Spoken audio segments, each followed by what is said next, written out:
Just last week, on 3rd February, a Gazette notice was released purporting to legitimize the recent changes in party leadership, with the rider asking for public input within 7 days, even though the stated date had lapsed. This action is illegal and procedural and a blatant violation of the ODM constitution as well as the principles of natural justice. At no time have I been informed of any allegations against me, be they of indiscipline, insubordination, or incompetence in the execution of my duties as the Secretary General. Neither have I been invited to respond to any complaints in and out of the party on any matter that would constitute grounds for removal of a Secretary General. Consequently, no lawful organ of the party has invited me to any hearing. Indeed, as far as internal differences in opinion go, my only cry is that I have refused and I oppose any plans and schemes within the party to support President William Ruto's re-election, because I have held and continue to hold the firm position that this country cannot afford another 5 years of this expensive, divisive, incompetent, and disastrous Ruto misadventure. Kleptocracy is not a philosophy that an entire nation can give a second chance. This month marks the beginning of my 9th year as SG of ODM. I am the longest serving individual in that position. To serve that long at the feet of the enigmatic Raila Odinga needed one to summon all reservoirs of wisdom from all possible sources, but most importantly, to remain a true and loyal student of the great icon. Even in the current circumstances, I would never betray the ideals and principles of my late party leader. I have served this party with loyalty, diligence, and unwavering commitment, because I had a leader in Raila who nurtured young people and young leaders and knew how to bring competing interests and egos into one functional movement. Together, we have defended the Constitution, strengthened internal party structures, and safeguarded the voice of millions of Kenyans who believe in social justice and accountable leadership. My record speaks for itself, and it always will. It is in public domain that my opposition to the party's dalliance with Ruto started long before the Right Honorable Raila passed on. He understood my reasons and accommodated them. It is also a known fact that regardless of what political deals Raila struck with different regimes, he would never have allowed his beloved party to be turned into a mere appendage of State House, where decisions are rubber-stamped after instructions are received from the regime. It is painful to note that sections of the party continue to desecrate the legacy and memory of Raila by turning this party into a theater of the illegal.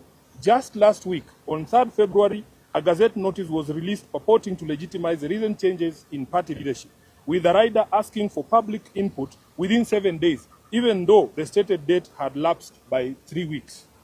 Essentially, those who now purport to run the party are aware that, for instance, the new party leader was installed unprocedural and unconstitutional.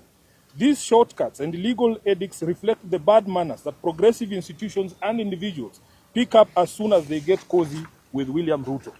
I leave it to the party members to judge if this really is the path that the Right Honorable Raila Odinga had set for us. Just 4 months after his death, we can all agree that Raila must be turning in his grave. In recent times, many respected personalities within the movement have reached out to me and the rest of the leadership, seeking a middle ground of unity, at least until the National Delegates Convention is called. I may not mention all of them, but the party trustees, and they know themselves, as well as Mama Ida Odinga and Her Excellency Ruth Odinga, the women representative for Kisumu, among others, have worked tirelessly to try and unite the party and renew the spirit of Raila in the party. But it seems the rest of the leadership, answering to instructions from elsewhere, has been unable to embrace dialogue. I want to assure our members across the country that this is not about positions. It is about principle. It is about protecting the integrity of our party. It is about ensuring that ODM remains a democratic institution governed by rules and not by impulses. And whatever actions I take from here, obviously after wide consultations, I will do so with my head held high, knowing full well that I have never once let down my leader, the Right Honorable Raila Odinga, or the members of this party who are its backbone. As I said in Busia, Raila did not raise cowards. He did not teach us to run away from hardship or challenges, but to confront them head-on. Our party constitution places a responsibility on us to fight for ODM, and fight we shall. Through all lawful means, we shall fight for this great institution until the very end. We will challenge every illegality in the courts of law and in the court of public opinion. Surrender is not an option for us. I urge our members to remain calm, steadfast, and committed to the ideals that brought us together. ODM is bigger than any individual, and it must remain anchored in justice, transparency, and respect for its own constitution. Even as we confront the spectacle of stagnation against progress and liberal versus conservative clashes in our politics, we shouldn't fall for the allure of easy largesse and cheap promises made to the electorate for the sole purpose of perpetuating the age-old slavery visited on citizens of this nation by a regime lacking in legitimacy. I remain a loyal member and the duly elected Secretary General of the ODM party.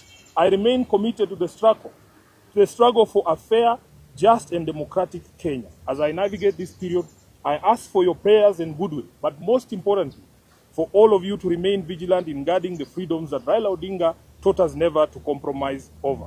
We are the generation that will reach Canaan, as envisaged by the late Raila Amolo Odinga. Nothing will distract us from this endeavor. I am grateful to all of you for all the messages of support, and I want to assure you that we will be back to the grassroots, bigger and more energized, beginning this Sunday in Kitengela. Thank you very much, and God bless you.